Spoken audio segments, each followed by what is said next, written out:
I'm a Grammy bear. Yes, I'm a Grammy bear.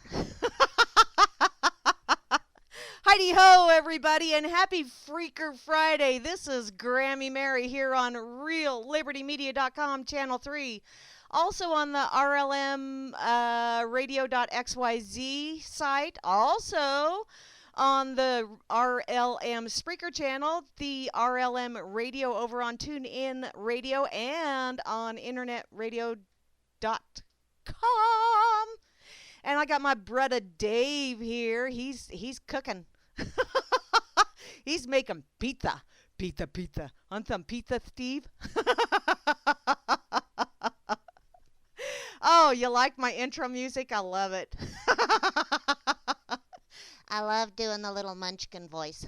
Actually, when I do that, Lou just dies. He just literally just dies right there in his chair, which is hilarious as hell. So, okay, God. Okay, rascal, what the heck? My silly kitty. Let's see. Over here on Fakeybook. Holy crap, I clicked on Fakebook and some guy's out there doing the polar bear plunge. Damn! If that don't make you a tidbit nipply, I don't know what the heck does. Over here on Fakebook. Wow, I have lots today. I have Gariel, and I have Gail, and the lovely Mary B. from Down Under, as well as Bo Diddy and David from up in Kanukistan. Hi there, David. How you doing? You haven't checked in on this before, so welcome aboard, sweetheart. And over on that effing site, let me refresh, because for some silly reason with my opera, ha ha. There's your opera for the night. I'm sorry. No, I'm not. Okay, over here on the RL or on the effing site. Yeah, get it straight, Grams. I see the lovely Mary B is over here as well, and there is Grimmy sharing me over here. Mental, how you doing, pancakes? Long time no see, sweetheart. I hope everything is going well for you. I also see Rob Works is over there. Hey there, hi there, ho there, dude. Where's that bubbler? And now to where you need to be if you want to give me shit. Jukesy Loops, you stabbed a gummy bear? Oh my God. Looky there, my brother just logged into the RLM. Fudd is my brother, by the way. You're going to be famous now, Elmer. Okay, over here in the RLM, starting right up top, is the missionary man, Asmo himself. Although I'm sure he's not listening, but I'm still doing a shout out for him because, hey, I can. I also see the most splendiferous bot in the whole wide world. Hey there, barman. How you doing? Thank you ever so much for tweeting me over there on Twitter, even though Grammy was probably the one that told you to tweet me, but I still appreciate it, barman. And looky there, the lovely Beth Z is here. How are you doing, sweetheart? And Cowboy Tech, I hope you're hearing pleasant voices, sweetheart. You just, Cowboy's so nice. And he always tells me I'm a pleasant voice, and I don't know why. I think he needs to get his hearing checked. I also see Grimmy is over here. Hey there, Grimner, how you doing? And he's closely followed by Moose Girl, and they will be on later this evening with the Freakers Ball, so be sure to stick around because, yeah, it's going to be a good time all night long.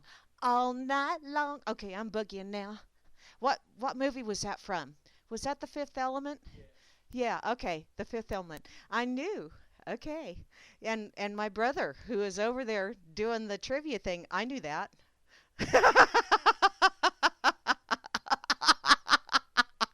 He's giving me dirty looks. Thank you, Rob Works. You are so awesome. You can't get the headset to work? Oh, okay. Well, you get to hear me anyway, so there you go. And yeah, Sock Puppet, I am going to Fudd things up. Although Fudd is the one fixing the pizza, so we got to be nice to him. Okay, where was I at? Oh, Kate! Hey there, Kate. Looks like you've had a busy day today, sweetheart. Wow, my day was kind of... Yes, Rob Works, Elmerized. Elmer Fudd. We all have nicknames in the family because, well, siblings and shit. In any case, Circles! Okay, I got off track. Circles is here. Hey there, lady. Glad you could join in. Okay, I got to get back. Kate. Kate was busy today, and you know what? I had a Monday on a Friday, and that just really isn't cool. It really is not. But, all of the piles that I had on my desk are now condensed down to one really big pile. I made it through them, and now on Monday I get to start adding all of that stuff into the ledger books. So yippee-yi-yay, cow patty, it's going to be a fun day on Monday. Okay, I also see trust no one. Ooh, that sounded cool in my headphones. I don't know how it sounded for everyone else, but I also see Atomic Punk is in here, as well as Beto. How you doing, hun? And looky there, Chalcedony is here, and there's the lovely Circolo. Circolo is my favorite sister in the whole wide. Well, okay, I have several sisters. They're in a very. They're all tied for number one. I have Circolo, and I have Catherine, and I have Lisa B, and I have Wida, and I have Nancy, and I have. Oh shit, I love them all. And Moosey's in there, and so is Beth, and so is the lovely Kate, because y'all are awesome.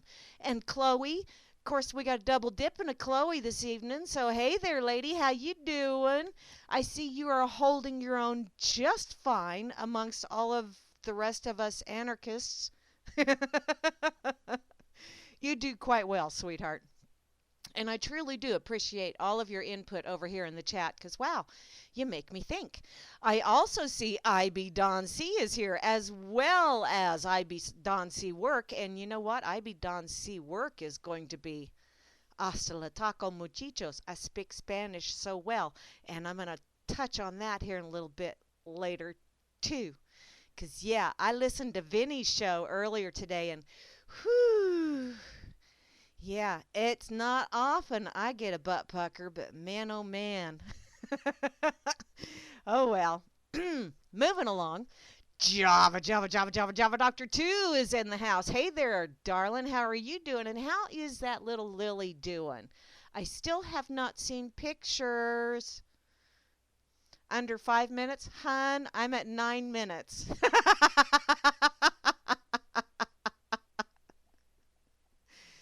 Oh, Kate, you only worked. You know what, sweetheart? It's not exactly how much time you spend working. It is how good of work you do and how productive you are. So, because there are some days where I put in night course every day. I put in 9 hours at work because I don't take a lunch.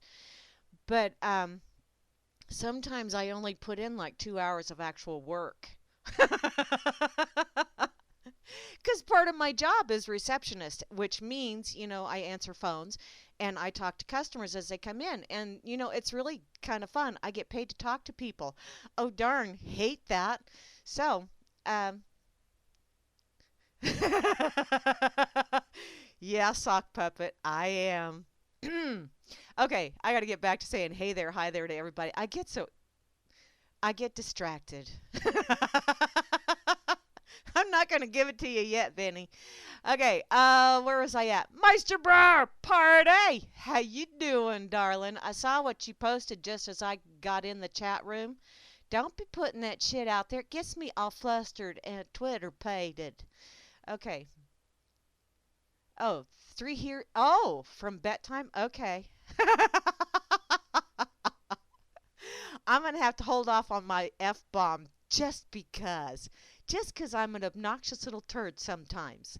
So, okay, I also see RLM 24/7/21. Let's see. 2 plus 4 is 6. Plus 2 is 8. Plus 1 is 9. Are you impressed with my mathematic abilities? You should be. 9 plus 7 is 16. 6 plus 1 is 7. So RLM 7, hi there.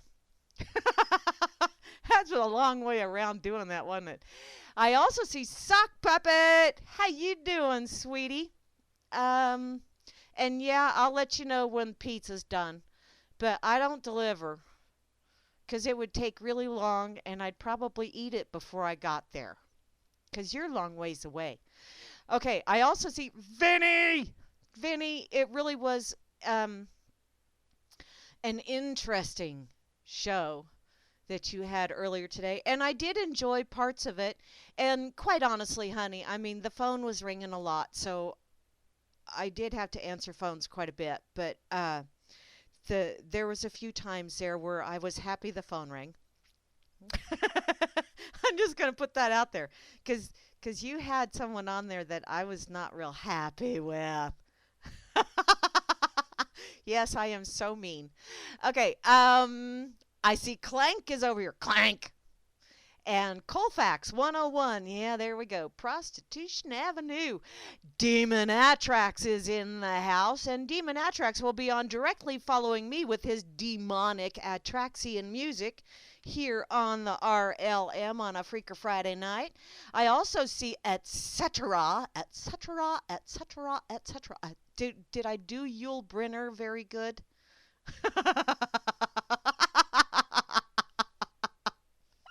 I just read that, sock puppet. Yeah, you better cough, young man. Turn your head and cough. Okay, I also see Frumped is here. Frumped, wow, that sounds painful. And Frumpy is here as well. And looky there, there's my brother Fudd in the room. And I'm right behind him, and he's very afraid. Be very afraid. Looky there, Grendel is here. That's another fun one to say. As well as Holy Jehovah. Although it's not Holy Jehovah, because I don't know if he's holy or not. And if you're holy, hun, I patch holes. I used to be really good at patching holes in t-shirts. I used to be able to patch them to where you couldn't even tell there was a hole, because I have little bitty crochet hooks, and so I could work that back up to where you couldn't even see the hole. The eyesight ain't quite what it used to be. So, yeah, not quite as good at that as I used to once be.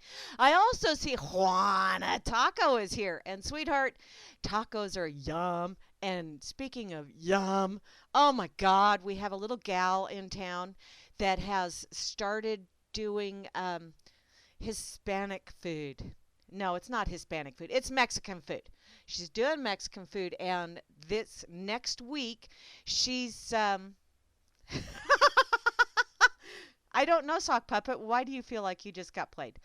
In any case, next week she's actually getting her truck so she can start doing catering.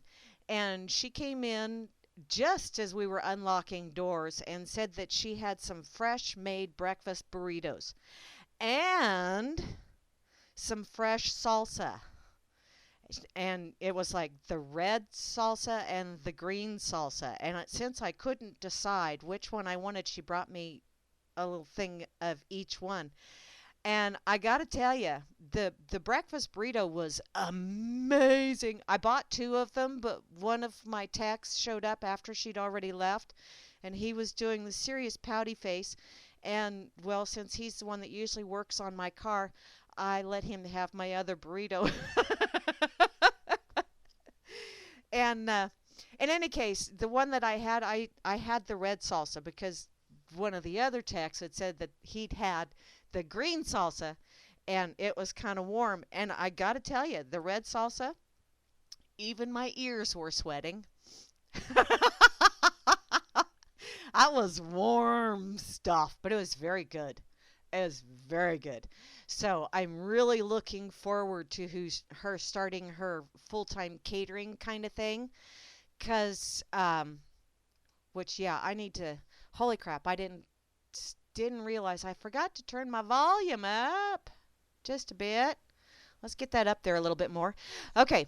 In any case, yeah, she's going to start doing dinners and all that fun stuff. So,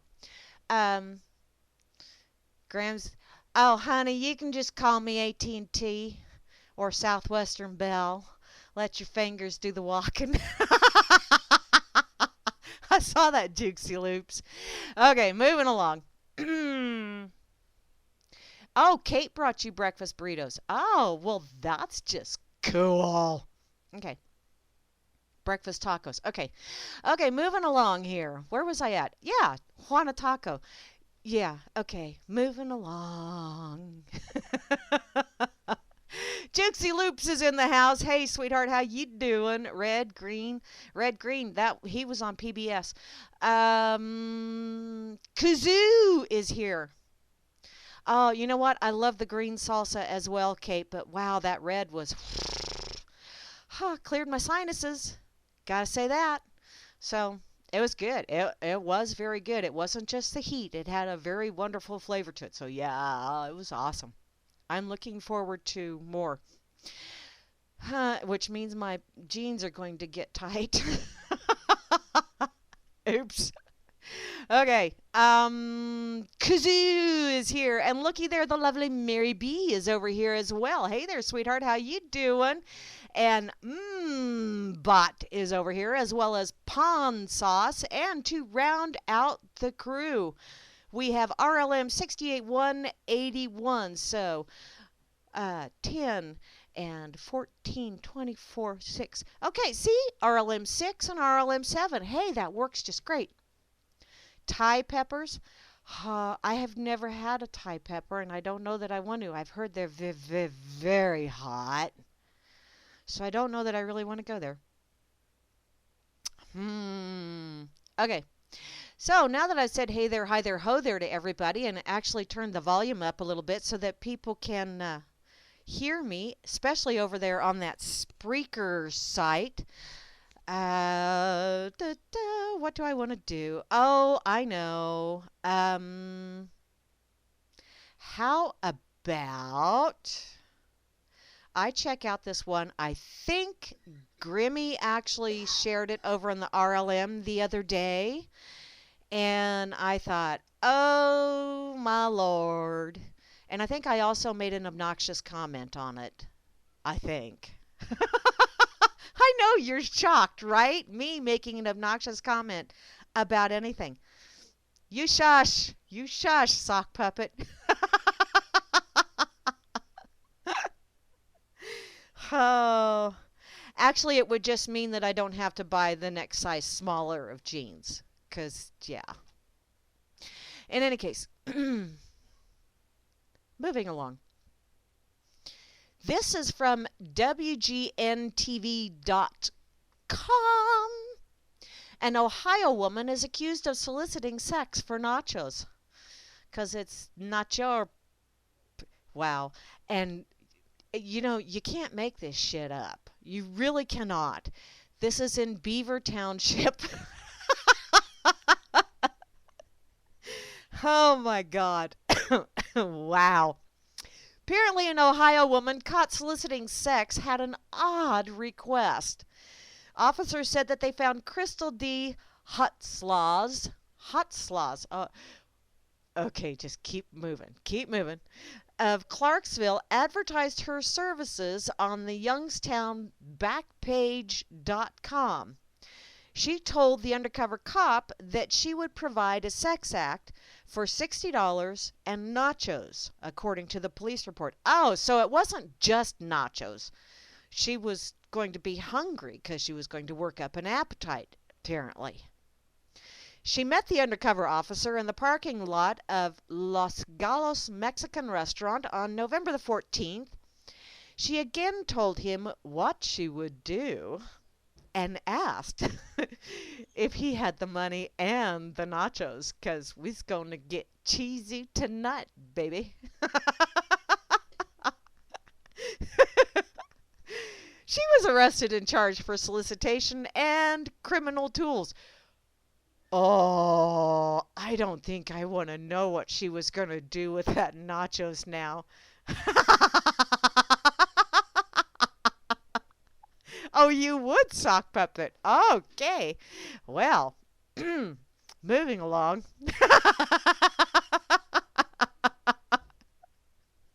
For those of you that aren't in the chat, apparently Sock Puppet is offering to twerk for nachos. I have some cheese. Oh, you're way far away, hon.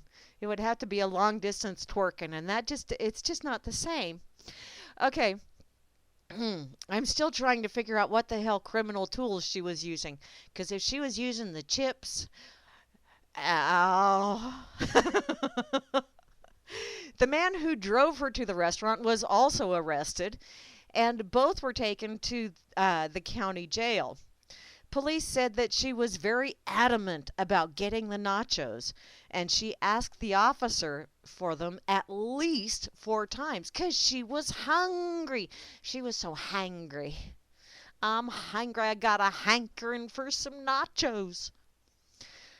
Apparently, the Beaver Township is located 10 miles south of Youngstown. In Mahoning County. Is that how you say that?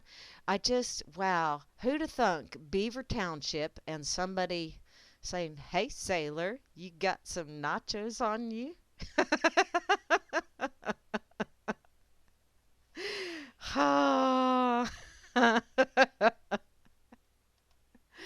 Okay. Now, seeing as how I got the nachos out of the way, it's nacho cheese. It's nacho cheese. It's my cheese. Oh, really? Huh? Huh? Did I not tell you I do not speak Spanish very well? Okay. Um, I gotta go there. I gotta. Now that I've gotten the fun nachos out of the way. Vinny, honey, you're Sir Handsome. Bless his heart. I truly do appreciate him getting out there and having the cojones to speak his mind, such as it is. My personal opinion, at least. But anyone. Okay, I can't say anyone, but I do have to thank him because now I most definitely have a mental image of just exactly what a clinging to the victim card, arrogant asshat is. I truly do appreciate him coming on and doing that because, wow, anyone that can take whatever you put out there and contort it worse than Gumby ever dreamed of being contorted into some kind of racial remark and then say that you are the racist, even though he is the one that came up with the contortion in order to make it racist. Wow. Talk about clinging to that victim card. Honey, you really need to move on, sweetheart, because I got something to clue you in on real quick. There is no such thing as separate races. We are the human race.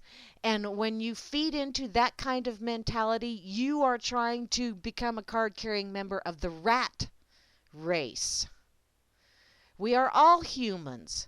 Mexicans are not a race. Mexicans are from a nationality. They are from a geographic location. They are not a separate and distinct race because, one of those funny things, except for like donkeys and, what is it, donkeys and mules or donkeys and horses that you can make a mule? Is that how that works? Okay, a donkey and a horse you can make a mule, which is sterile. Go figure. That's the only thing I can think of in nature where you can have two completely different species come together, have a little potty-throwing going on, produce something, and guess what? That thing can't go out and reproduce. So, that if you were actually a separate race, then this is for all of you lovely little white supremacist people out there as well, that the white race, there's no such thing. You're fucking morons. There's your F-bomb for you. There is no such thing as a white race. There is no such thing as a black race. There's no such thing as a Mexican race or a Chinese race unless it's a fucking foot race. Okay? It's the only kind of race. Or unless you buy into the bullshit and then become a card-carrying member of the rat race. And the rat race is completely populated by people that believe in this whole mentality of there's scarcity and therefore you can't have it because I got it first and nobody else can get it and I want to have all the green M&Ms and it doesn't make a shit bit of difference if I've got all the red and the blue ones. You can't have any because they're scarce. Bullshit. Bullshit, bullshit, bullshit. Quit buying into it. Okay? It's really not that difficult to wrap your head around the fact that someone of a little bit darker pigmentation does a little bit of horizontal mambo with someone of the very, very pale persuasion. And then, let's say one of them pokes fun at the other one takes them seriously. Next thing you know, you got a bun in the oven. And depending on how long that bun stays in the oven, okay, it doesn't make a shit bit of difference. That bun is going to come out whatever color that bun comes out. And that color don't mean shit. It is still a baby. Period. It is a human child. And actually, while it's still in the oven, it is a baby. It is a human child. So, skin color don't mean shit, people. Cut it out. You're feeding into the propaganda. Step away from that trough and spit out that Kool-Aid. Kool-Aid's bad for you. Did you not read about Jim Jones? I think that was grape flavored, if I remember correctly. I don't know what flavor this is, but damn, you guys are swilling it down and you need to cut it out. Oh, hey, Demon Atrex says that you get a plate of nachos. Blowjob's optional. Oh, you're not supposed to blow? Who knew? Yeah. Wow, my mind just went somewhere and I'm just not going to go there out loud. I think I've pretty much done my thing. I've spoke my mind. And you know what? If he wants to have a little verbal tete-a-tete with me, that is just peachy. I will have a verbal tete-a-tete with him too. And I'll let him spew. And then I'll let him know that, you know what? My EPA permits say I can only take so much shit. So, sweetheart, I'm going to have to return some of it back to you. Okay? Life's too short. Yeah, that is true, Dave. Life is entirely too short to put up with people that just plain cannot loosen that grip on the victim card. The only reason you are victimized is because you allow yourself to be. Oh, hi TD, I see you, sweetheart. Although, yeah, I do understand that, yeah, there are some people out there that have a mindset that they're going to come in and they're going to do something to you that you really do not wish to have done to you, which in modern terminology, at least in the English language, therefore makes you a victim. But you don't have to wear that card for the rest of your life. Trust me, I've been through some situations like that, and I am not waving that banner around because why? Why? Does it do me any good? Does it make me feel better? No, it does not. So therefore, I dropped it and moved on. Still don't get free coffee with it. What's that? You still don't get free coffee. Oh. Elmer said you don't get free coffee with it either, so there you go. Well, that's just it right there, because that's the only way I'm going to Starbucks is if I get free coffee. I'm not impressed with their coffee. I make better coffee at home. And I will go to the hassle of putting the water in the pot and putting the coffee in the pot and pushing the button for it to start. Oh, yeah. Starbucks, nope. Went there once with my eldest daughter. And the reason that we went is because when they purchased their house out in Colorado, they got a Starbucks gift certificate. So we all got free Starbucks. And she had enough left on her little gift certificate that she will be able to get one more something or other. And it's like, okay. And she said, that's probably going to be the last time I go to Starbucks because, nah, I'll make my own coffee. We have Keurigs in our homes. So, don't need Starbucks. Okay, I got to share this silliness over here on the effing site real quick about the nachos. Wow. $60 in nachos. That's a new. I hadn't heard of that one before. That's a new one. So, oh, Frumpy's getting GMO free nachos. Cool. Those are the best kind. Dang. So, who who's making the chips? Hmm. Okay. Let's see, what else is in? Oh, I know. I had one other one in my pocket that I really wanted to get to tonight because it's like, what? From the Washington Post, that pillar of journalistic integrity. Can you smell the sarcasm? Oh, yeah, the cat. Oh, yeah. My brother's going to bring a cat box over to me. Apparently, I'm getting a little catty. Can I have a saucer of milk to go with it as well? I just might need that. The Washington Post, don't you use that to line the cat box?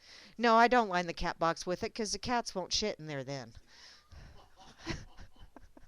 It's already full of shit. Okay, moving along. The Washington Post.com. Did you know that states are a relic of the past and it's time to get rid of them?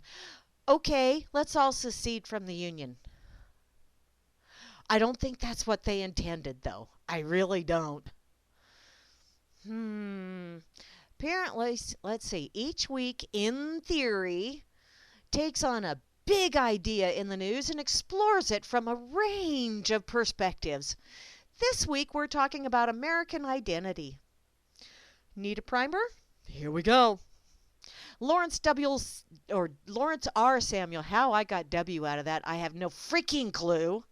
But Lawrence R. Samuel is a Miami-based author whose books include American Dream, A Cultural History, and The American Middle Class, A Cultural History. Apparently, he's into cultural histories. While Donald Trump resoundingly won the Electoral College, the state-based point system we've used in presidential elections for more than 2 centuries, Shitlery won the popular vote by about 780,000 as of a week out of the election, which once you take out everybody's grandparents, may they rest in peace, that's probably down to she lost by about 780,000. But, oh, there I go being naughty again. In other words, more Americans wanted old Shitlery to win.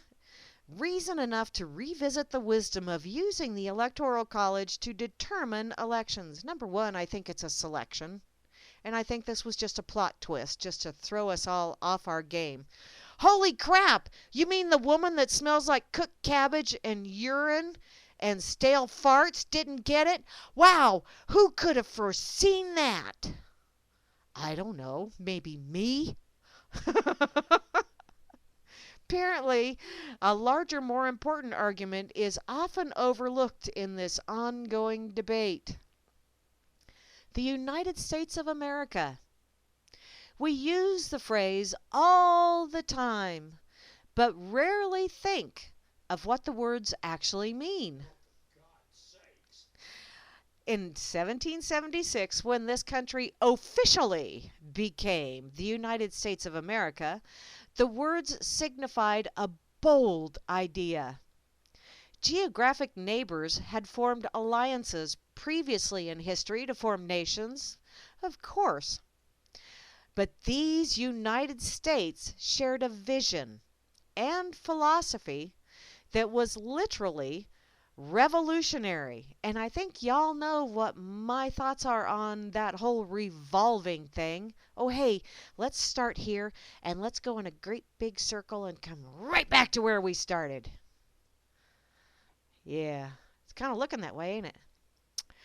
So, the coming together of 13 disparate colonies was itself a historic achievement.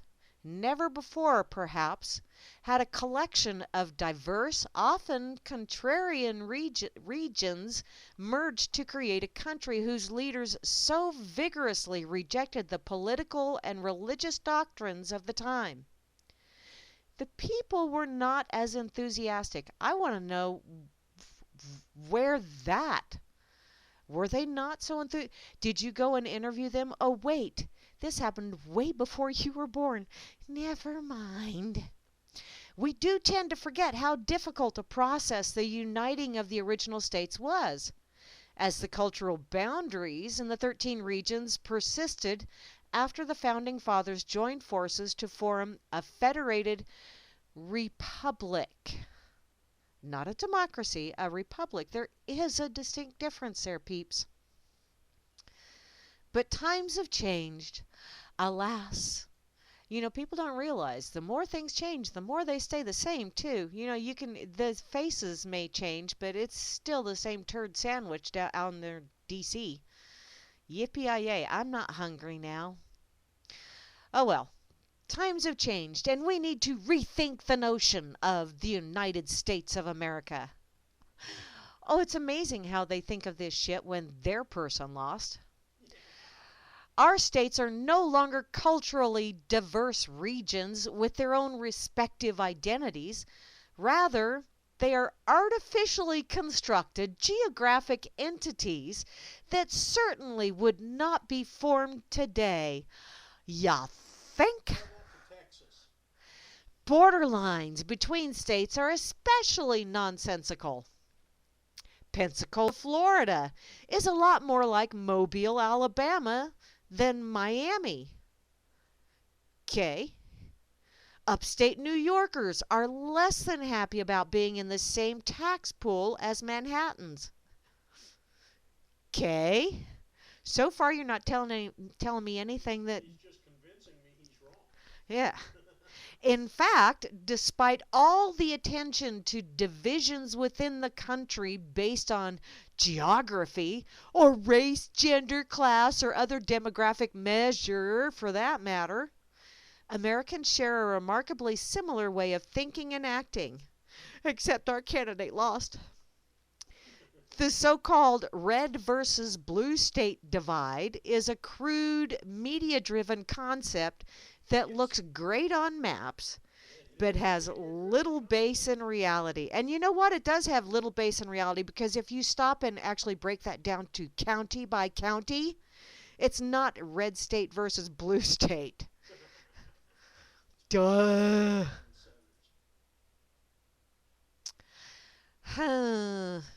Regional differences have drastically dissipated. Oh, I beg to differ, sweetheart.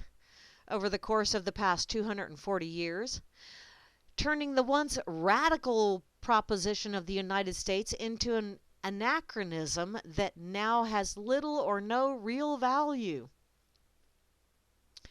Okay, I'm seeing multiple arguments on that one, so I'll just kind of move along with this. More than anything, it was the barrage of mass media and mass marketing through the 20th century that crushed regionality in this country. Okay, I'm thinking this guy, this individual, is really pushing for a centralized government. And I just got to tell you, sweetheart, you do not understand. One size does not fit all. Because yeah, right, Elmer. Kind of like condoms. One size does not fit all. And or like t-shirts, because I can go and buy a one size fits all t-shirt and my youngest grandchild would absolutely swim in it and probably trip in it. And Lug's girlfriend, which I know a lot of you know about my bud Lug out here, bless his heart, he's like a dad. Kind of like a dad or an uncle or however you want to look at that, but he's a lot of fun. His girlfriend's nickname is Tiny because she's not. So if you buy a one-size-fit-all t-shirt, it might fit one of her arms because normally she wears a 5X. So one size fits all is a very, very false concept. When you start taking all kinds of things um, into the mix. What works for someone in New York does not work for someone out here in the boonies.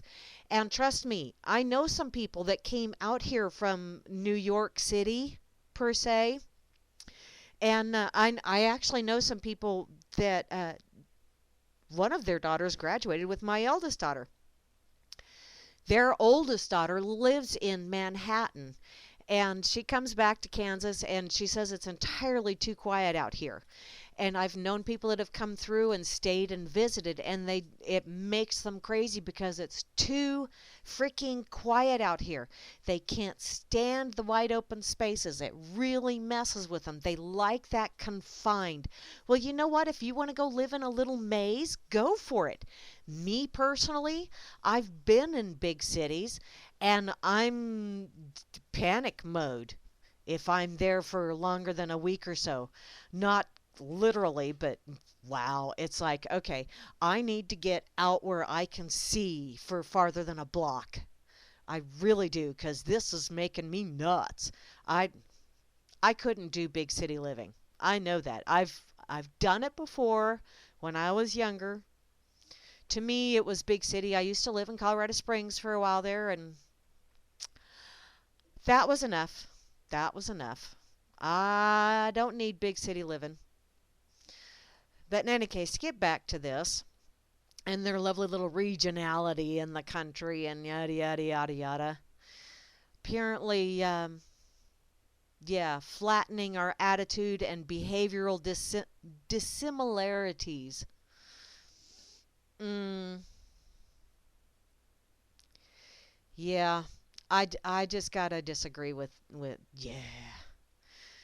It goes on to say that the automobile and the jet allowed us to conquer space, and the internet has virtually obliterated the lines of geography, which, yes, in a cybernetic world, I do agree with that. We are finding out that we have an awful lot more in common with people around the globe than we thought. Some of that commonality is realizing that we all have oppressive asshats that are pulling the strings. So, that's one of the commonalities. I don't know of a country on this globe that doesn't have an oppressive asshat somewhere in the inner workings of what we all lovingly call government. So now we shop at the same stores. Big whoop, that doesn't mean we're all the same. Or websites. Watch the same kind of television shows. No, sorry, don't. Got rid of cable and Dish Network. And work at the same kind of jobs. No. No. More important, we share the same basic principles and core values grounded in the unalienable rights of life, liberty, and pursuit of happiness. Despite trivialities like New Englanders' charming or annoying pronunciation of the word park, or Southerners' inclination to eat grits for breakfast. What's wrong with grits for breakfast? I like grits for breakfast. And New Englanders saying they pack their cars and have heart attacks. What the hell? What's up with that shit? I do agree. Yeah, that is annoying. And Southerners, you know how Southerners say fuck you? Oh, bless your heart. Hun. So there you go. I do not believe that, because I really think this is kind of sort of steering my take on this, is that this is steering towards we need to have a centralized, because we're all the same anyway. Okay. As in humans? Okay. Yeah. And that we have an awful lot of similar likes and dislikes. One of those likes, I think, is that none of us really like having bombs dropped on our head. Oh, night circles. Darn it, I missed it. We don't like having bombs dropped on our head. We don't like people busting into our house. We don't like people putting a gun in our face. Those are just kind of common things that I think pretty much everybody's like, okay, yeah, I don't like those things. We all like to have enough food in our tummies to where it doesn't growl at us all day long. We all like to have clean drinking water. Um, we all like to be appreciated when we do whatever it is that we do, and we do it quite well. We like to know that we are appreciated in our endeavors. Those are commonalities that we all have. But then you got to actually look at geographic regions, sweetheart, because what works out here in northwest Kansas doesn't necessarily work in, say, Florida or California or Washington State or Maine for that matter. Climates are different. Number one, one of the things that I was told years and years ago when I was on city council is they were building an ethanol plant out here, and which is one of the few ethanol plants that actually is paying its own way without any kind of government subsidies, because those got cut off a couple years back. It's still paying its own way quite handily. But while they were constructing that, one of the guys on the construction crew, which I got to know them quite well simply because they wanted to do something for the community, because that's kind of what the company did whenever it came into a community. They always wanted to give something back. And so they helped us put sidewalk around one of our city parks. And since I was the city commissioner that was in charge of parks and cemetery, go figure, how did those two go together? But yeah, I was the commissioner in charge of those two. I worked quite closely with these people. And as we started putting the sidewalk in, I always fixed a meal. And the last night, I made a big bucket of strawberry frozen margaritas to take over for those of us that wish to have a margarita. And then we also had a cooler full of beer for the guys that wished to have beer, just as our way of saying thank you to them. But one of the things that he told me about is that out here in northwest Kansas, they do an awful lot of testing of road materials and construction materials because we have such extreme weather out here. And yeah, you got your places where it gets to butt pucker cold, colder than a witch's tit shit, up in like Alaska or Wisconsin or, wherever. It gets colder than hell there. And it gets hotter than hell, like in Death Valley or what have you. But out here, we have really weird weather extremes. It can start out like around 17 degrees in the morning, and in the afternoon be in the 80s and raining. And that's not unusual for us to have that kind of shit out here. So a lot of times they test building materials out here just to see how well they handle those kind of extremes. Now, sure, the rest of the country gets to benefit from that, but that doesn't mean that the rest of the country has those kind of extremes, which is why they come out here to test that shit. Because, yeah, you don't have to be crazy to live out here, but it sure as hell helps. And my point in that is that there is no, what works here may not work for you either in D.C. or in a big city or, out here I have to drive 25 miles to get to a big grocery store. It's just the way it is out here. And it's not because, take this turn off and then take this turn off and then no, that's how far it is to the next town that has a grocery store, as opposed to in a big metropolitan area where, oh yeah, I might have to drive 25 miles, but that's because instead of shopping at this corner store, I want to go check this one out. So there you go. It's different. Every place is different. So you cannot have this centralized mindset, this one size fits all. I don't think that would work here. And me personally, I would much rather we all go back to just being states, and if we wish to have some kind of treaties with our neighboring states, fine. But other than that, let's kick DC out of the equation because that's just a big old septic tank anyway. And let's just get rid of it. Actually, it's not part of the United States anyway.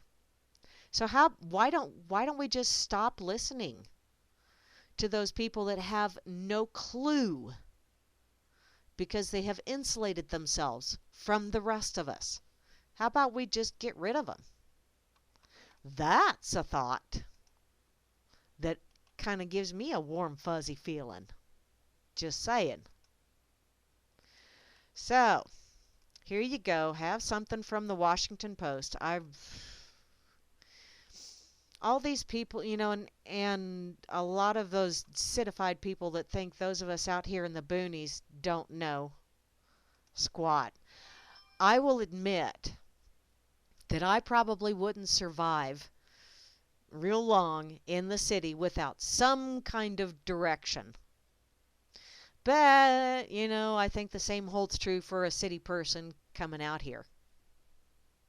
So, we need each other, peeps, and we need to learn to start appreciating the differences as well as the commonalities and enjoy those differences. It's kind of like the difference between male and female. Vive la différence. Because, yeah, those puzzle pieces are supposed to fit together that way for a reason. And that was just kind of off on a tangent as well. But hey, there you go. Okay, let's see. What else do I... Grammy! I see you over here on that effing site.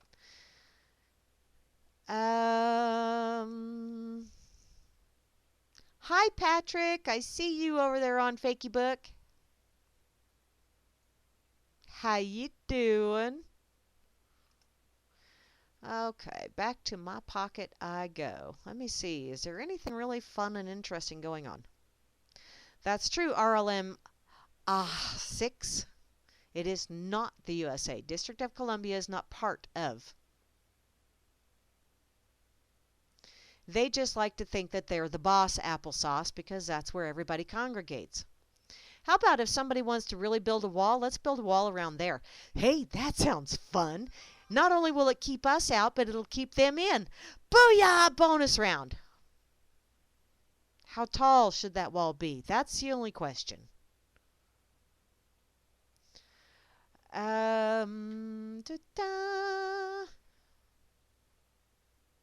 Oh, a hotline? Where's a hotline for deluded leftist women?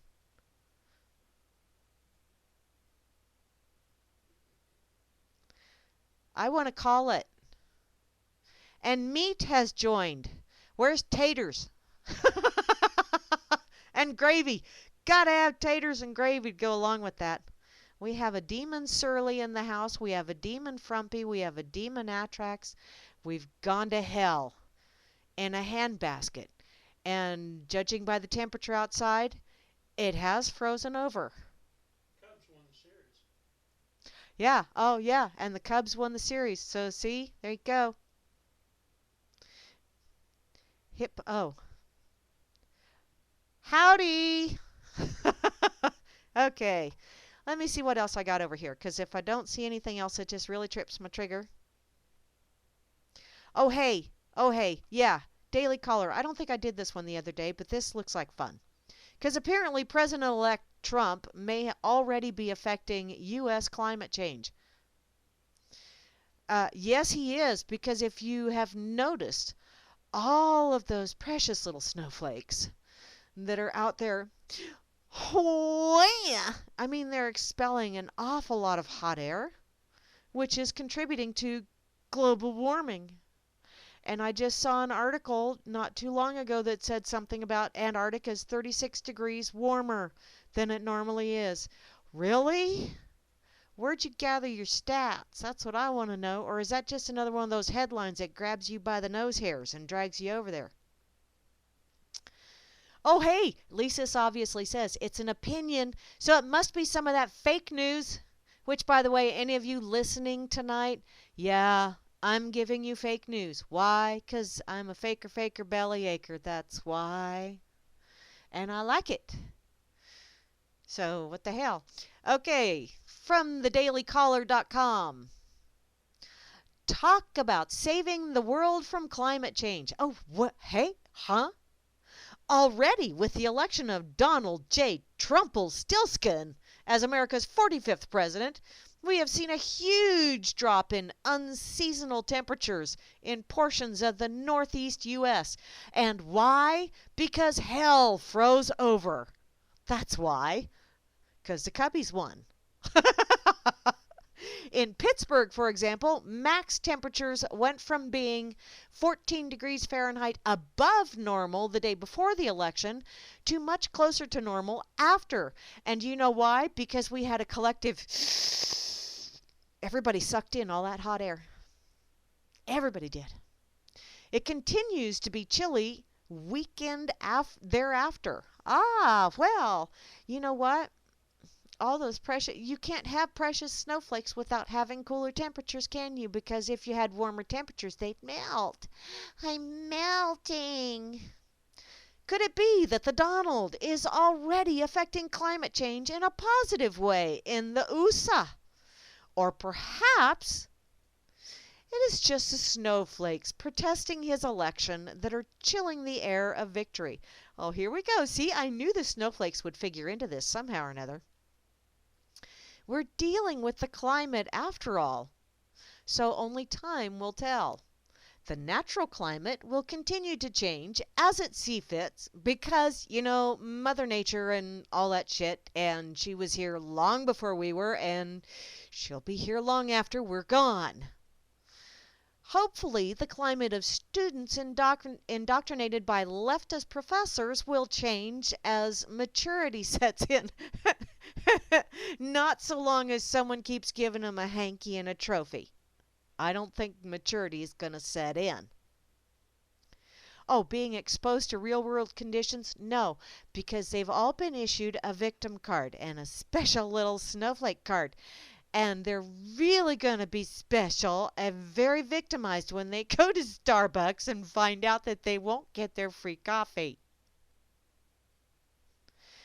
These conditions include the fact that as measured temperature data is collected from the globe, vaunted climate model temperature trends continue to be proven wrong. Decades-long projections by models have the mercury rising ever upward, while reality has the thermometer relatively flat. Of course, very few professors have in-depth knowledge of the workings of the atmosphere. So they must have faith in those they trust to assure them that the long-range conditions of the airy environment are confidently discernible. Really? What? Huh?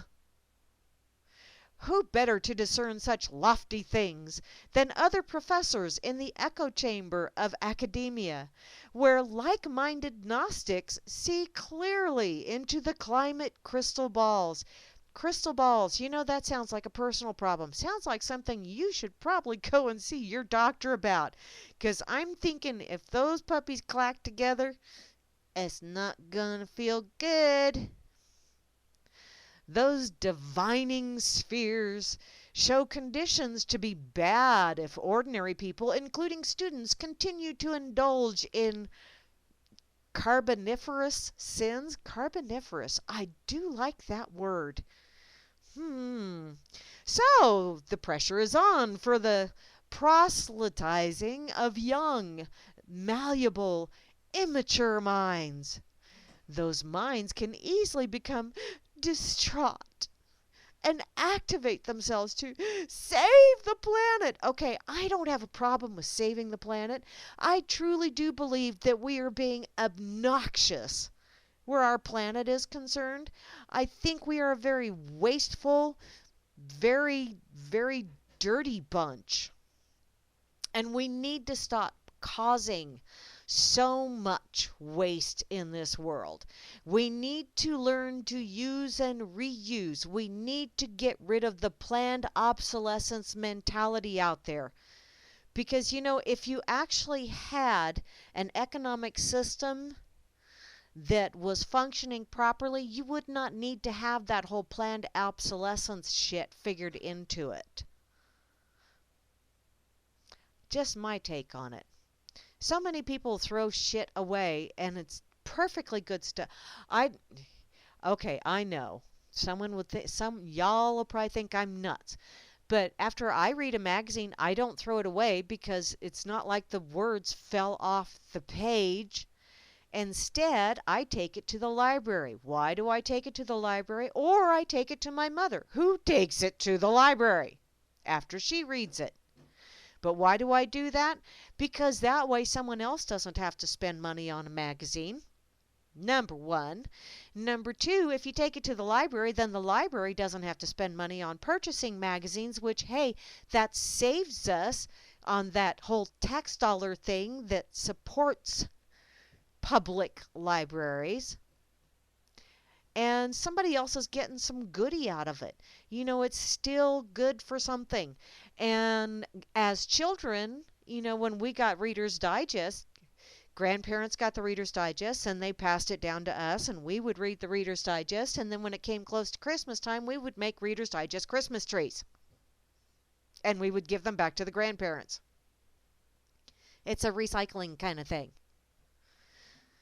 Things can be reused. And we need to stop being so damn trashy.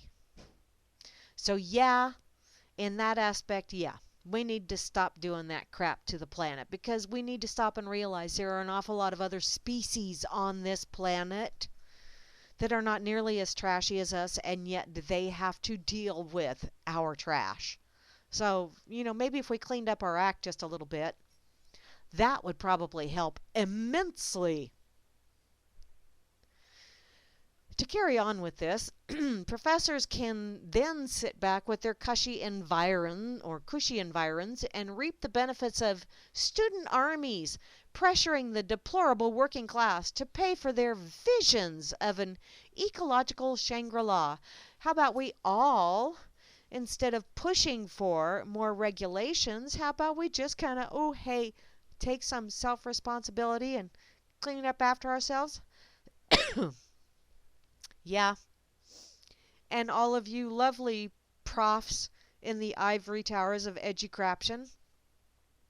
Yeah. Oy. I have very little use for you people. Goes on to say that the naive students are blindsided by the largely academic ideology of environmentalist universalism.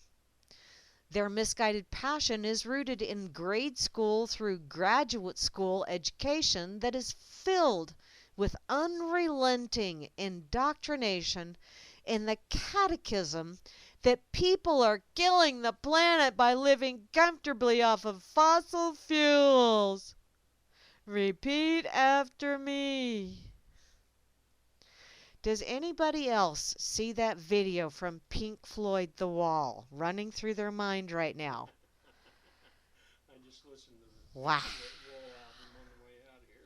Oh, and my brother just listened to that album on the way out here. So see, there you go. It is offensive to many of us real-world practicing atmospheric scientists. Oh, wait, someone that actually knows something about it? Oh, holy shitballs. That there are so many ignorant and arrogant professors who call us, those who challenge their wisdom, juvenile schoolyard names like climate denier. Oh, wait, no, I am not denying that there is a climate. Far be it that because I think, climate just kind of is, and so is weather, so calling me a climate denier is just dumb. Obviously, you do not understand. Okay, that's pretty much a given. Calling me a climate change denier, no, I'm not denying that the climate changes either, because it does that. Hence, the cycle of ice ages to very temperate ages, back to ice ages, back to very temperate. It's called climate change, natural occurrence. Hmm. Now, man-made climate change, the way you put it forth, there you got me. There you got me. Because all of us filthy breathers, we're out here just breathing away, causing all that CO2. Oh my God, all that CO2. And all those trees out there are going, hey, don't stop breathing, because I like CO2. Hey, you know? And hey, you know what? When trees breathe in CO2, they breathe out oxygen. Wow, it's funny how that works, isn't it? And that kind of balances shit out. It's kind of cool that way. Oh, and for those of you that wish to start taxing cow farts, I did see an article about that earlier this week as well. Those of you that want to tax cow farts, I want to see you put a meter on Bossy's ass. I want to see how well that goes over. Matter of fact, I want to take pictures. Or if someone else happens to see someone put a gas meter on Bossy's ass, please take pictures, just or videotape, because I will get out my lawn chair and my popcorn and I will watch over and over and over again. Because, out here in cow country, sometimes cows aren't real keen on you putting shit on their ass. Just saying. And sometimes, you might get something a little bit more solid than just noxious vapors. So, climate change and climate deniers and climate this and climate, the climate is changing, and there's an awful lot of climates that are changing. And I actually think the political climate is changing right now. Demon KD, you're coughing chemtrails? Dude, I'm sorry. Did it hurt? I hope not. Did y'all see that shit about that airplane out in Denver? Yeah, segue. That was a bad one, but hey. I had to share that because I'm actually quite bored with this article now. It's like, wow. Climate change, that whole thing is follow the money. It really is. It's just like with the refrigerants and all that other fun stuff. When you had to go from the good old refrigerant that everybody used years and years ago to this newer refrigerant that costs like 10 times as much, and now they're coming out with newer stuff that costs even more than that. And why do you have to have that? Well, because the chlorofluorocarbons and all that other fun shit is going up there and it's damaging the ozone layer and creating a hole in the ozone layer. Doesn't make a shit bit of difference that magnetic storms have an effect on that as well. But it's those things that are causing that. And by the way, these people that bought me to didn't bought me. I mean, they didn't. No, wait. Let me rephrase that. These people that are supporting me in my run for election. Yeah, these people, they're telling me that they've got this product that will save the day. It will cool better. It will cost 10 times more, but it will cool better, and it won't do any of those really bad chlorofluorocarbon whatever's going up into the atmosphere, even though those things are heavier than the atmosphere. And how can they go up there and destroy the O2 layer when they sink to the ground? But that's immaterial. Don't pay attention because it's magic. Fuck you. And it only happened in the United States. and it only happens in the United States. It doesn't happen in China, and the globe doesn't spin, and the atmosphere doesn't. And yeah, pay no attention to that shit. And there's wind currents that never mind. Pay more because I said so, and I voted it in. That's why. We have a regulation, don't you know? It's on paper, so it must be true. Does that make sense? I know I'm convinced or confused. It's one of those two. I'll figure it out eventually. Climate. Morons. It's all follow the money. Look at how much money Al Gore made. Just look at that. And he flies around in a jet. And yeah, he's telling us that we need to Stop being such dirty breathers. And we are putting out so many carbon dioxide emissions. My little car probably doesn't put out as many emissions in a year as one trip that you make in your plane. And how many trips do you make in your plane? And I think I read something a couple years ago where just his one household, just one, and he's got several homes, just one of those uses the electric and natural gas same amount as what it takes to power a city, an area of like 10,000 people in a city for a week. He uses that much in a month just in one home. It was a couple of years back I read that, and it was like, holy shit balls, really? Now, I didn't check the numbers, so I'm, fake news and all, because I'm on. Well, we didn't make the list, did we, Grim? RLM did not make the list of fake news sites, but I'm really trying to get us there. I'm working at it because we need to be on a list. But look at how much money that guy made off of this whole climate bullshit.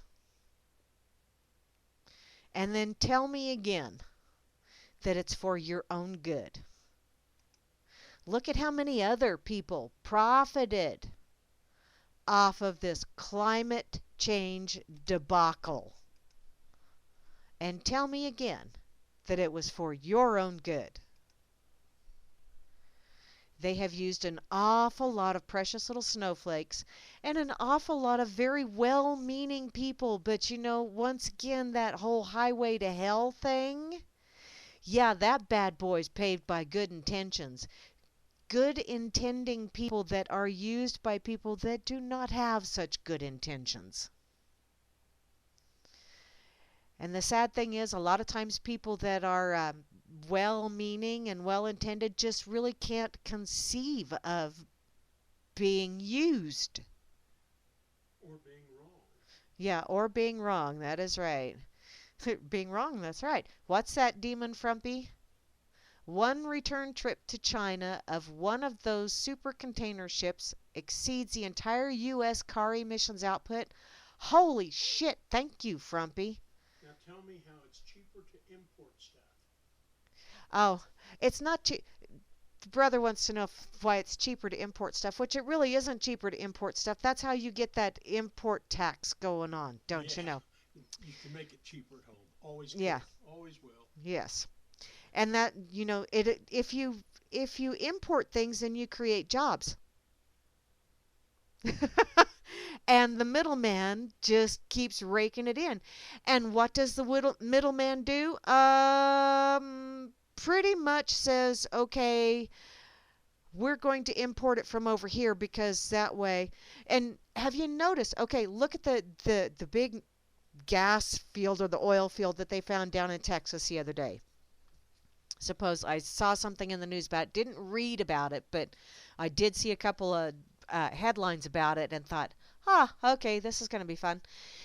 In any case, you look at that and everybody's going, booyah, booyah for the United States. We're going to be self-sufficient. No, we're not. No, we're not. The ex worked in the oil and gas industry for a long time. And he still does, actually. And I know I've said this before, but I think it's worth repeating.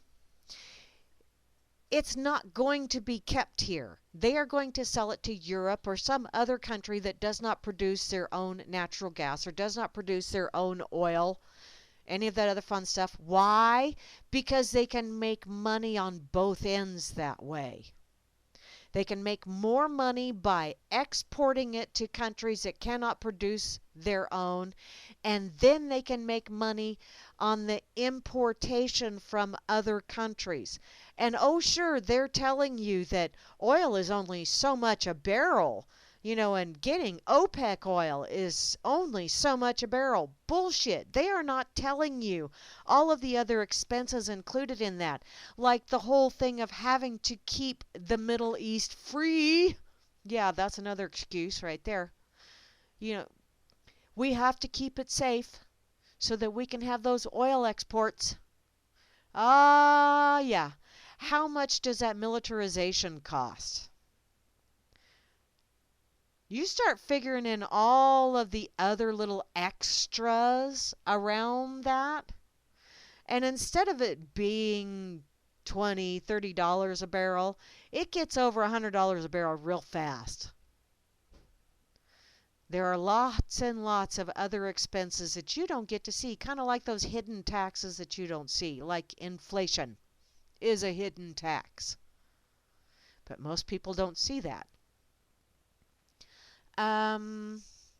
Okay, Grammy said that we would have made the list, but we just aren't that popular. Oh, damn it! Well, and you know what, Grammy, I would blog more, but it's just so much easier just to say it on the radio. I used to write a lot of blogs. I used to was at one time. Too many irons in the fire, though. So, oh well. Oh well. There you go, Barman. Barman's a hell of a tweeter. He's a tweetheart. Okay, you know what? I am going to go and find something fun to talk about because this is just infuriating. So how about I go check out the pig, see what happened this date in history. They always have something interesting, and it looks like Hambo is doing a reality check on the front page, so let's see. Oh, and they have a serious side. He talks, wow, he's talking about the chronically offended. Well, looks like page one could be quite interesting today. And, oh, he has another section where the universe does not revolve around you. Uh-oh. Going to be an awful lot of precious little snowflakes out there that are going to start melting around the edges. I hate when that happens. Y'all need to come over to the pig and check it out. Hambo looks like he's gotten quite entertaining again. Oh, pizza dough. Pizza dough. Oh, it smells wonderful too. My brother is making my stomach growl. Okay, this date in history, November the 18th, 1307. William Tell gives son a gut check, shoots apple off head. That's one of those things where I'd go, gee, Dad, really? I don't think so. This date in history, 1901, public opinion pollster George Gallup, born in Jefferson, Iowa, is rumored to have started out on his chosen career at birth by asking, "What's up, Doc?" And finally, this date in history, 2004, the Clinton crime family opens the Clinton Library for Business in Little Rock, Arkansas. And the world has not been the same ever since. Okay, it hasn't been the same ever since Slick Willie got in the White House, but thanks, guys, for those lovely little tidbits. Come on over to the pigazette.com if you want to see what Hambo and Porcus have been up to. Those couple of crazy guys. Hi, fucking Tom. How are you doing? What you got to say? I see you over here on this effing site.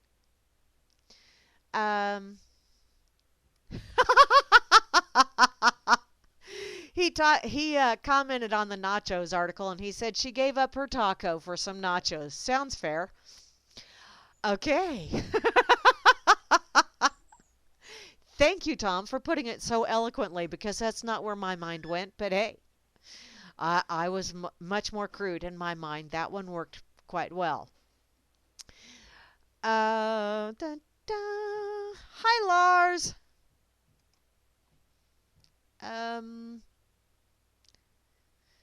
Hey, Meister Brower. Let's see. Oh, and Barman's passing out Island Sweet Skunk. I didn't know a skunk could be sweet. But alrighty. I'm on a Mexican radio. Whoa. Yeah, it is. It's a Grammy radio, and holy crap. I'm sorry. Not. You started it, Demon Atrax.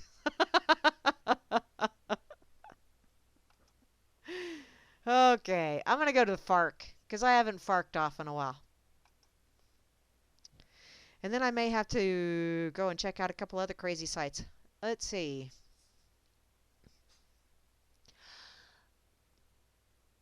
Okay. From the FARC weird category. Man gets off on train molestation charges by asserting to satisfaction of judge that he was actually trying to pickpocket some other passengers. Oh, really? Huh. Well, I gotta see how this shit goes. Are you kidding me? Apparently the suspect denies touching victim for sexual reasons because he was actually trying to rob someone. Okay.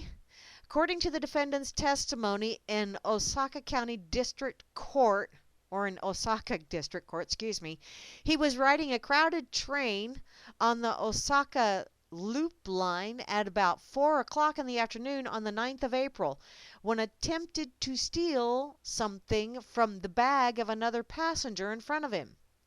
However, just as he reached out, the train began to shake, causing his hand to collide with an adjacent woman, making contact around her midsection. She then reported him to authorities who charged the man with molestation. Okay. However, during the trial on the 15th of November, the presiding judge deemed that the man was innocent of molestation. He cited the reason for the ruling to be that the woman claimed in the police report that she was touched for 30 seconds, but during the trial, that had changed to 3 seconds. Oh, those darn zeros. I hate when those things just crop up in the most inconvenient times. Also, immediately after the touch occurred, the man apologized. Judge felt that the woman may have mistaken that for an admission of guilt. Okay. And was generally doubtful of her interpretation of the events that happened. So, this is in spite of the prosecution's claims that although the defendant had continuously denied the molestation, they say he only claimed to be pickpocketing suddenly during the trial. This is because they believe that he, at some point, learned it had a leaner sentence. Okay, so you admit to another crime in order to get out of... Okay, I thought that only worked in a Sherlock Holmes shit. Or maybe Murder, She Wrote. In this molestation case, the prosecution was requesting a 2-year prison sentence for the violation of Nuisance Prevention Ordinance. Nuisance Prevention Ordinance. Wow. That is really open for all kinds of interpretation, isn't it? On the other hand, a minor attempted theft conviction would likely result in a few months in prison or even simply a fine. And yeah, I know that found out a long time ago that, okay, another one of my previous incarnations, prior to being on city council, I actually worked for the city. I was a budget and payroll and municipal court clerk there. And, you could actually do more jail time for a traffic infraction than you can for theft or battery. It's crazy how that works, but it's true. You can actually spend more time behind bars for a traffic infraction. It's crazy. This world is just totally messed up.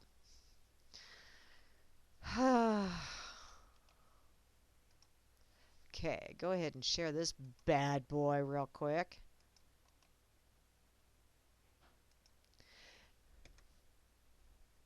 Okay. Don't see the science of what, huh? Oh, yeah, they're spraying shit up there. And yeah, they admit to spraying. Yeah, KD, pretty much. Pretty much. I got to agree with that one as well on the Roundup thing. Okay. I'm going to go back to FARC because they had my favorite state there. Y'all know where I'm going. Man caught selling horse meat to undercover cops for $7 a pound. Apparently that's outrageously overpriced. You're selling Mr. Ed? Ew. This is from the Miami Herald. Yeah, the great state of Florida. How many pounds do you want? Apparently, police early Friday raided a suspected horse slaughterhouse operation in rural Miami-Dade, arresting an elderly man accused of selling undercover cops the illegal meat for $7 a pound. The case is believed to be the first time in South Florida that investigators documented the actual sale of horse meat in the highly secretive black market. In recent years, the carcasses of butchered horses, their meat likely bound for dinner tables, have been found across South Florida, particularly in rural swaths of western Miami-Dade County. Yummy. Does it taste just like chicken? That's what I hear about everything. Oh, the Miami-Dade State Attorney Catherine Fernandez-Rundell called the case the first successful infiltration into the extremely close-knit and secretive world of horse meat sales. Wow, who'd have thunk that there was that much of a call for horse meat sales? I thought it just kind of went for dog food. The unregulated slaughter of horses. Oh, you have to regulate slaughtering horses? Somebody better tell the government that.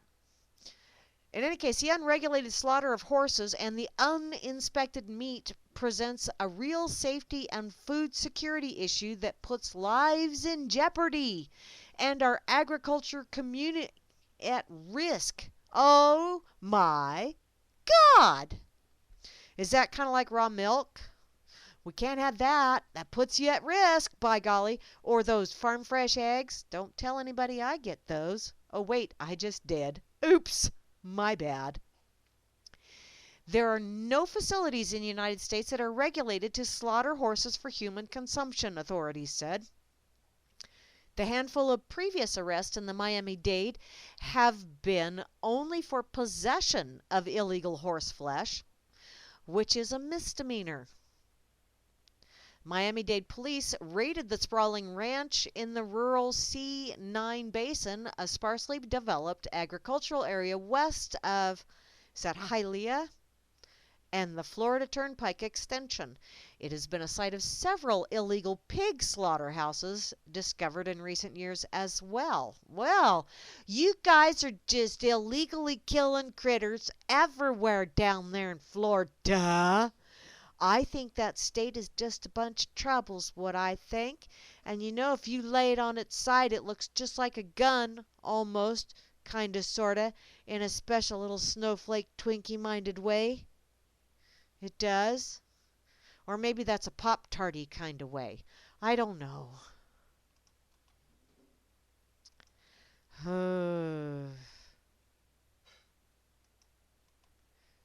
What is this? What is this? What are you guys drinking over here?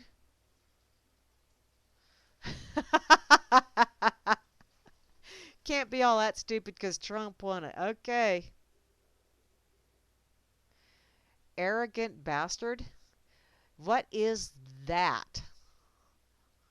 I'm assuming it's some kind of adult beverage, but assume you know what that causes. Okay. Cypress Hill. Thanks for sharing that, fucking Tom. I'm thinking that. Okay. You know, there's people all over the shit. I see videos all the time of people slaughtering dogs over in the Middle East, or not Middle East, but over in the Far East. And why is that called the Far East when it's way west of us? That's what I'd like to know. Um, but you know, people eat some rather unusual things around the world. Hell, I've even seen videos of people eating bugs. I saw one of a gal that she was trimming bushes and stuff in a big old garden, and then she reached into the bush and pulled out a bird's nest, and I was thinking, "Oh, okay, she's just going to move it somewhere else." No, she started pulling the baby birds out of the nest and just popping them in her mouth and just chomping down, and it was like, ew, ew. That was just gross. What's that, Demon Atrax? Um, oh, they're intervening in that. Ah, cool.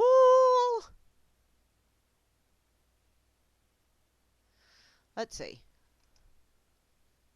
I will check that out. Thank you, Atrax. This is from trib.com. Wyoming to intervene in wild horse lawsuit. Ha ha. The state of Wyoming filed a motion Friday to become part of a lawsuit against the Bureau of Land Management's removal of wild horses from the checkerboard lands of southwest Wyoming. Wild horse advocates sued the BLM, Big Large Movement. Yeah, bowel movement. Arrogant bastard, what? Oh, thanks, Grim. The wild horse advocates are suing the BLM after officials in late July announced the removal of more than 800 horses from the area. The action is an attempt to comply with a management agreement between the Rock Springs Grazing Association and the BLM, and with a court ruling of 2013, case heard by the U.S. District Court for the District of Wyoming. Governor Matt Mead said that the state will seek to protect the approximately 62,000 acres of state-owned land in the checkerboard area. I want to step in to protect the value of Wyoming's land, defend our sovereign right to manage our wildlife, and support ranching families. Yeah, because states are supposed to trump federal. And I don't mean Trump as in Trumpelstiltskin. Home rule is supposed to be supreme. That's the way it was intended, and somehow or another things got all wonky and bass-ackwards. You know, it's supposed to be home rule as in a man's home is his castle kind of thing, and then it gravitates out to the community, and then gravitates out to a township, and then to a county, and then to the state, and then to the region, and by the time that ripple finally gets out to the federal, that ripple is very, very, very weak, and there is very little power at all. That's the way it's supposed to be.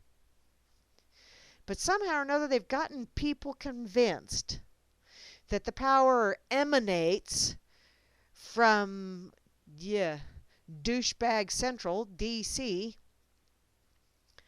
and it trickles out to the rest of us, where those of us in our little homes have the least amount of power or control over our own personal lives. People, you need to learn to turn that back around the way it was intended to be and the way it's always supposed to be, because it's a natural rights kind of thing. You should have control over your life. Federal government should have way less say in your doings than anyone else. Because you should have a say, then your significant other should have a say, and on and on and on. And so long as nobody gets hurt in the deal, so long as it's between consenting adults, shouldn't be anyone else's business. Shouldn't be. But unfortunately, that's not the world we live in right now. Need to get that world back if we ever had it. But that's going to require a massive mindset change. And that's going to take time. Thank you for this, Atrax, and I do think that's awesome. Booyah, way to go, Governor. Yeah, you need to exercise your right and let the feds kiss my ass. Just tell them, kiss my ass. I have more control over my territory than you. I have more say because I know what's going on and you don't. Booyah. Okay, what else? I have another one over here. Jukesy Mama is now Jukesy Loops. Okay.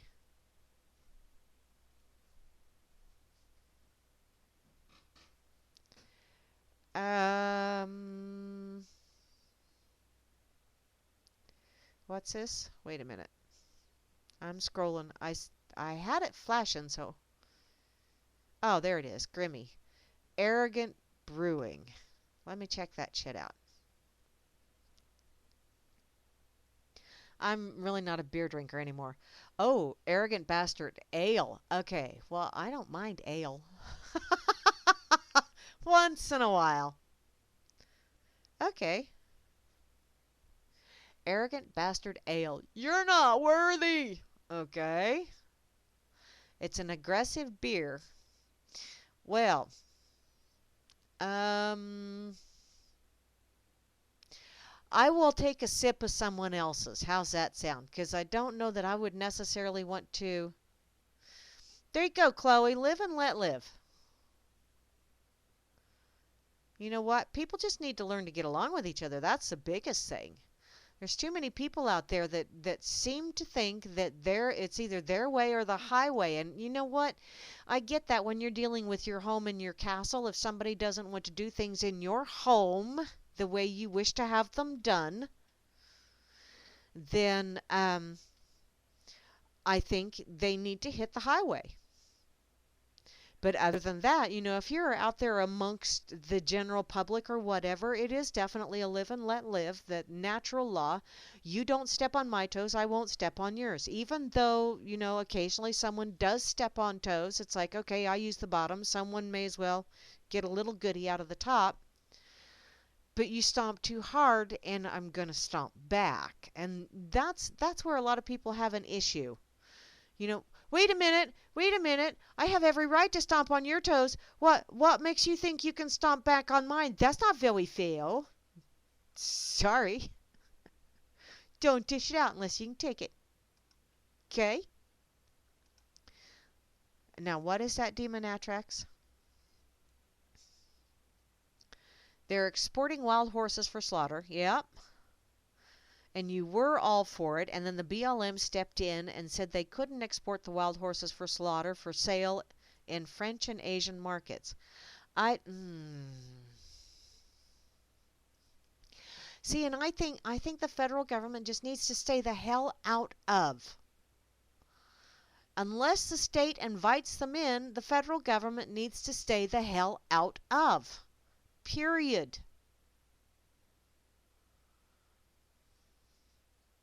You know, federal government is...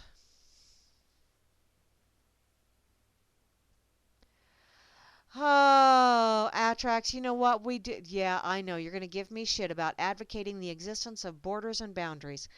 You know, there are boundaries no matter what we wish to think otherwise. I understand that, darling, and that's where you and I kind of have it, because the other evening, you and I kind of butted heads because you were putting forth that, well, if you don't believe in boundaries or borders, then why do you lock your door? I don't believe in imaginary lines. And I don't like somebody dictating to me who can cross this imaginary line and who cannot. Now, if I have walls and I pay the bills, I should be able to decide who can come inside of my walls.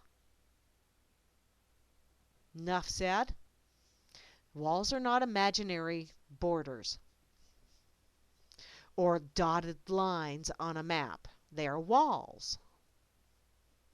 So I know that sometimes that distinction is rather difficult for some people, but I really want to get the federal government out of a lot of the shit that they've got their fingers in. That's my big deal right now. It's Yeah. like, it's like you've got no business delving into that. It is not part of course, I really don't. I wouldn't be heartbroken if we didn't have a federal government, but once again, that's just me and a few other people I know. But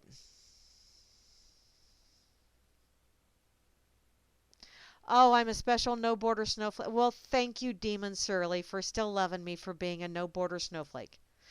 Life has borders, honey. Sometimes those borders are you have crossed the line. Just putting that out there as well.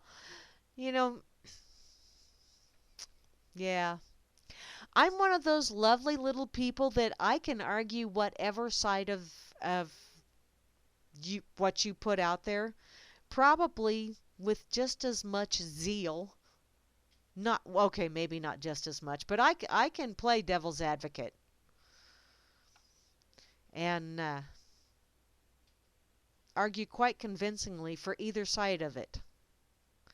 I just happen to lean more towards the if we're going to have borders, then enforce the borders. But if you're not going to enforce the borders, then frickin' erase the line. I mean, either have open or not. None of this half-assed. I get very, very tired of the whole bullshit of, well, this rule applies to that. Until, and then it doesn't apply. Because, no, either a rule applies across the board or it does not apply at all and therefore should be erased. It's that simple. Kind of like Shitlery, this whole thing of her having unsecure servers and sharing sensitive or secret material, however you wish to put that. And oh, well, she really didn't, she was careless, but she really didn't have an intent. She carelessly broke the law.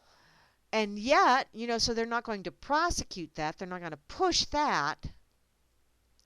And yet someone else that got orders that in their mind completely subverted the Constitution, and they swore an oath to uphold the Constitution against all enemies, both foreign and domestic, and they received orders that they felt were unconstitutional, and so therefore they shared that information. No, that person gets to go to prison for a really, really long time. But, well, her intent wasn't bullshit. Her intent was to make as much money for herself and her ilk as possible, and she didn't care how much blood got splattered all over the place. And she didn't mind getting blood on herself either. Her intent was to hide her activity. She was hiding. Oh, she is a vile, vile creature. And this double standard with rules and laws and regulations. I just have a real problem with the whole double standard nonsense. Okay, you know what? I haven't been to Weasel Zippers in forever, and it's scouring the bowels of the internet. Was Weasel Zippers on that list, Grim? I don't remember if they were on the top 50 faker belly acres.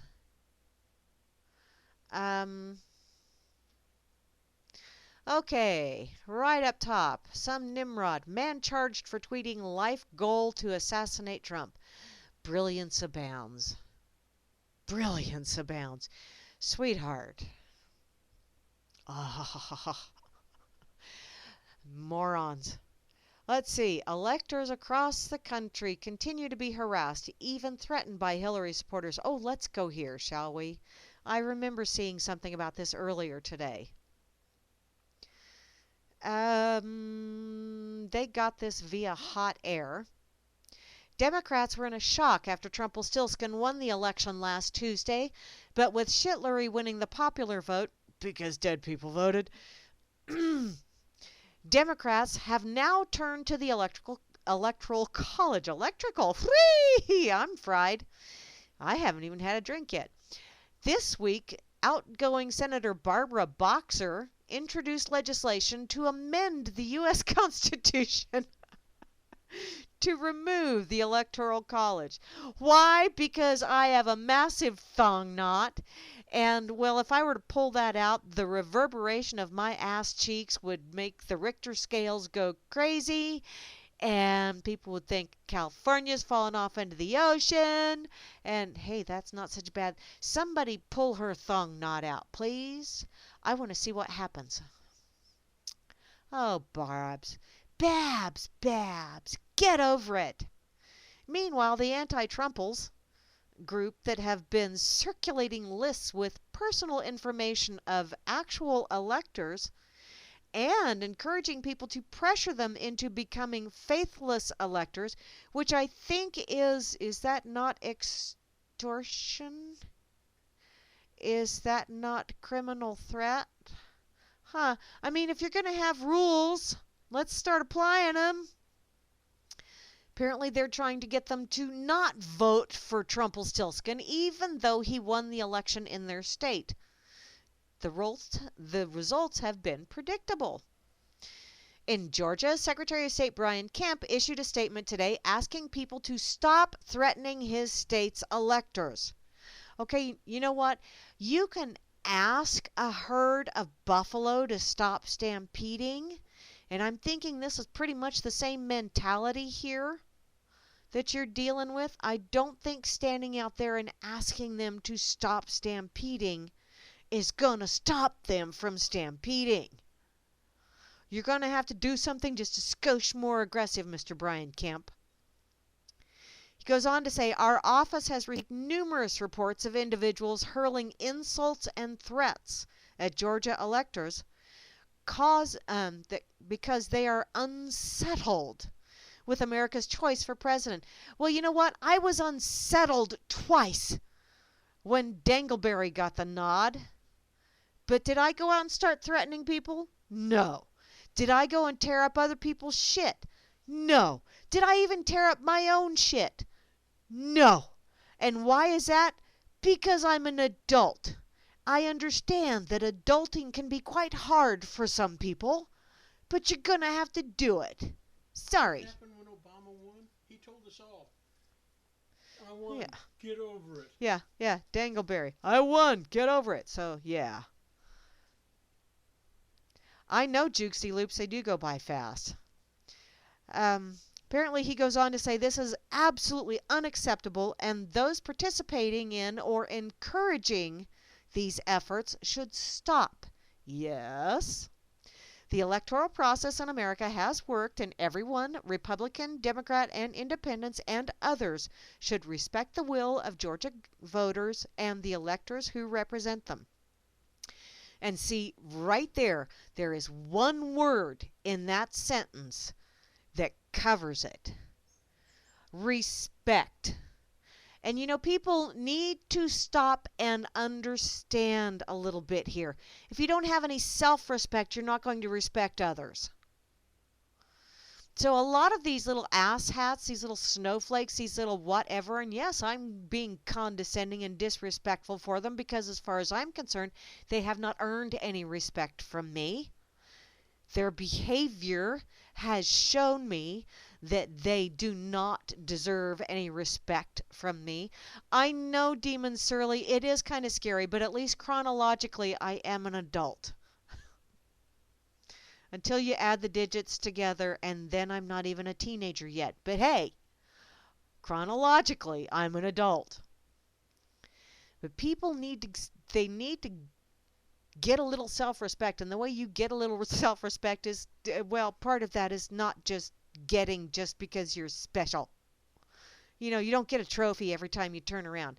Just because you batted your eyes and an eyelash didn't fall into your eye, that doesn't mean you deserve a trophy. That just means, oh, hey, you don't have something poking you in the eye. Good for you.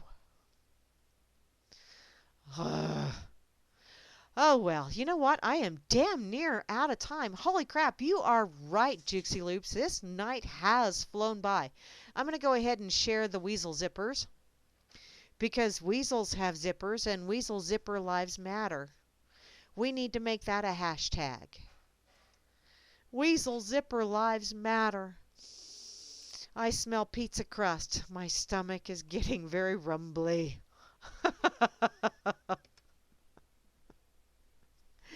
Oh, post-truth. What? What's post-truth? Oh, pizza. Pizza, pizza.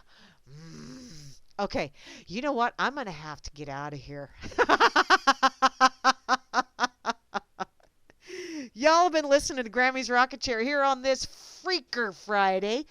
Thank you, everybody, for joining in. Be sure to stick around because Demon Atrax will be on directly following me with his demonic Atraxian music. God only knows because he always has something up his sleeve, and I'm not real sure I want to know. But in any case, he will be on directly following me. Right after Demon Atrax will be Grimner and Moose Girl with the Freakers Ball, so be sure to check that out because that's always freakish. Moosey, if you're out there and listening in, sweetheart, I did get your package in the mail today, so expect it Tuesday. And then please let me know how that works. I would, because I may have to tweak the recipe just a skosh. Just putting that out there, hun. Also, tomorrow morning at 11 o'clock Central Time, noon Eastern Time, is the Dork Table with myself and Flasharoonie Dork. So please come visit, join, have fun. And if you wish to play along, just let me know and I will give you my Skype address so we can get you hooked up. Also, tomorrow afternoon at 4 o'clock Eastern Time is Kira with the bridge. Excuse me. Tomorrow evening is Bo Diddy with some bodacious tunage. Sunday at noon Eastern Time, 11 o'clock my time, is Grimner with the blues, leading you into Hal Anthony, where he is going to open up a can of whoop ass. He has become a trained professional at that, and he will take you behind the woodshed and give you a little lesson in what for and how come. Just because he can. And the whole time he's doing that, the crickets are going to be sitting back in their lawn chairs and they are going to be eating their popcorn and drinking their adult crickety beverages and going, booyah, kick his ass. I will be back next week, Wednesday, same batty time, same batty channel for the Wackadoodle Wednesday version. Yeah, that one. And you know what? Thanksgiving is the next day. So, if you don't make it to next Wednesday's show, I do want to extend a very happy Thanksgiving to all of you. And you know what would be really, really nice? Instead of just having that a one-day thing, how about you be thankful every day that you woke up? And how about you go out and give a little bit of yourself every day? Thanks for giving. I truly do appreciate each and every one of you. Bo Diddy is 3 for 3 with you. Cool beans. Yes, I can smell pizza. I smell pizza. I got someone sending me a message. Holy shitballs, that was loud. Damn it all. I still have a couple minutes. What shall I do? Whatever shall I do? Because I don't want to log out too soon. I mean, you got to get your full dollar's worth, or I got to get my 2 cents worth. Pretty much what it's worth. Okay, let me see if I got one more thing in my pocket that I can just go crazy with. Dun dun dun dun dun dun dun dun dun. Deep, Tolerant educators. I'm not really seeing a whole hell of a lot of anything in my pocket. Damn it all. I hate when that happens. Shit. I still have 3 minutes. Come on, guys. Give me something to talk about. For 3 minutes. Give me 3 minutes worth. Tomato, peppers. Oh, shush. I smell that pizza. I hear you. And I smell the pizza. And damn it, it sucks.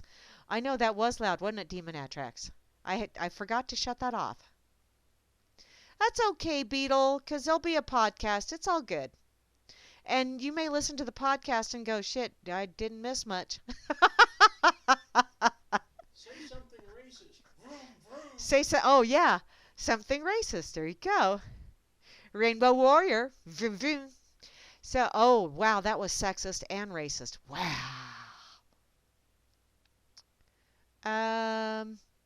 Okay, I got to, Demon Atrax put this on there. So let me see if I can get it done really fast. Hey! The Post-Truth named 2016 Word of the Year by Oxford Dictionaries. Post-Truth. Is that after truth? There is no such thing. It's official. Truth is dead. Facts are passé. This is the sentiment so far this year, which, yes, Oxford Dictionaries has selected post-truth as 2016's International Word of the Year after the contentious Brexit referendum and the equally divisive U.S. presidential election. No, I meant selection. That caused usage of adjective to skyrocket, according to the Oxford University Press. Dictionary defines post-truth as relating to or denoting circumstances in which objective facts are less influential in shaping public opinion than appeals to emotion and personal belief. In this case, the post prefix doesn't mean after so much as it implies in an atmosphere in which a notion is irrelevant. But then again, who says you have to take our word for it anymore? Throughout the grueling presidential campaign and all the accusations and all the lies, we are post-truth. And now that I am post-haste, I need to get out of here. I'm out of time. Thanks, Atrax, for that link. Post-truth, huh? Nothing like post-toasties?